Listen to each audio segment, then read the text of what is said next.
Hey everybody, Dave here, and I wanted to send you guys a quick video message. This message is going out to a couple of different classes, my Health 101 class and my HPE 258 class. Both of these classes are online classes. And for my Health 101ers, I'm still in the middle of grading the unwritten letters. Those should be done by, I'd say I'll say by the end of today. How about that? Because they are, they take a little bit of work on my end to review and make sure everyone's crossing the I's and dotting the T's. And then with my HPE 258 class, everything is graded in that class. And if you guys have any questions about that with either class, if you guys have any questions about grading, just let me know.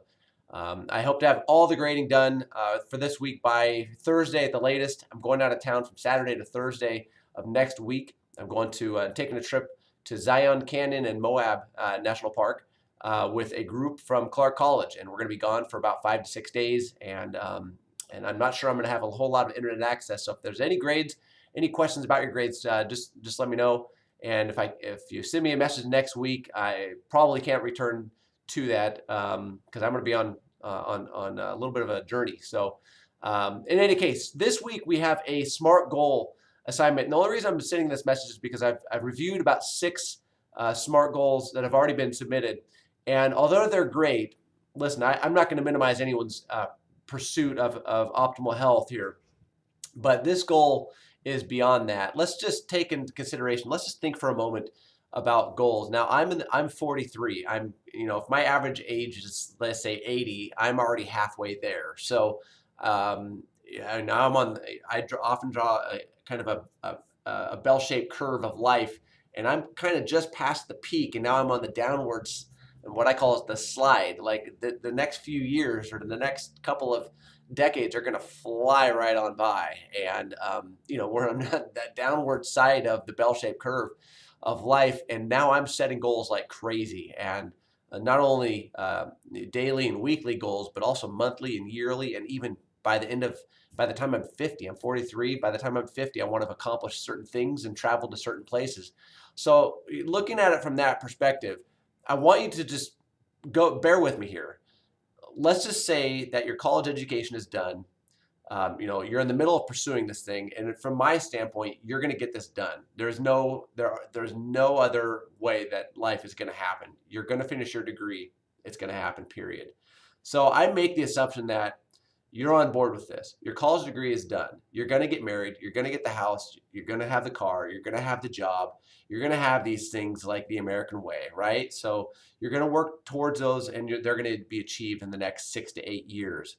So with that being said, what's next? I mean, at some point, you're going to want to just kind of shake life a little bit and say, what else is there to pursue outside of my little bubble? And that's where I want your goal to start. You know what? Eating healthy is good. Drinking water it's okay. It's good too. But I'm saying, like, what makes you wake up? What wakes you up every day with that pursuit of just like, what? I don't have time to push snooze. I gotta go. And that's, there's a lot of books out there that talk about the success of business, of successful businesses. And, I remember vividly one of them saying, never push snooze. The most successful people in the world don't push snooze. As soon as their alarm turns on, they're in the shower and their day has begun. And so, with that being said, they know what their goals are. They know what they're hungry for. And I have these same goals that wake me up every single day. And so my question is to you: let's make the assumption that all of the your main goals of life, like the college education and the family and the car and the house and that stuff's that's just a matter of time. Okay, so now what? Those things are done, and so you've got the kid, you got the house, you got the dog.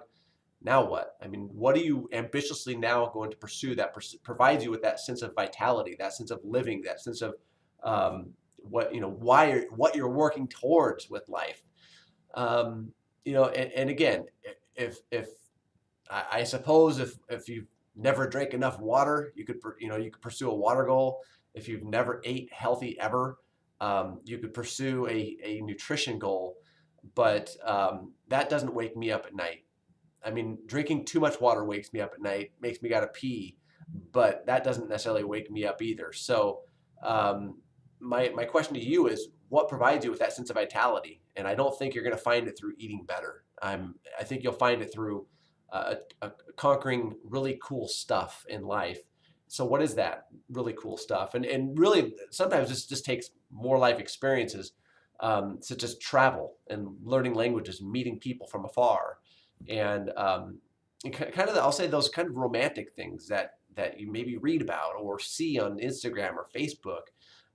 Instead of looking through the lens of Facebook and being trapped in that Facebook jail, going out and actually achieving these things on your own and living vicariously through the lens of yourself instead of the lens of the screen. So in any case, that's really what I'm looking for in these goals. I'm not gonna, I'm not gonna discredit anybody for having any, you know, general goals of health and fitness. I'm talking about big time goals.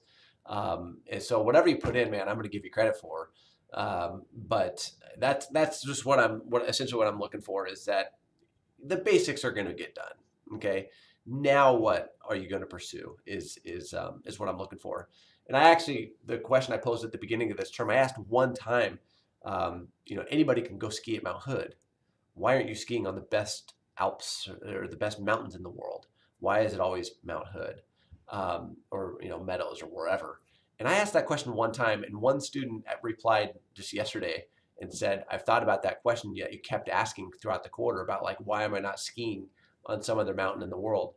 And he expanded, and I think that question was just echoing in his mind because I only asked that one time, and that was like in week 1 or 2. And I think he was just constantly thinking about like, why am I just staying right here in Portland, Oregon, when I can be doing this same thing anywhere in the world? Kind of like being a runner myself.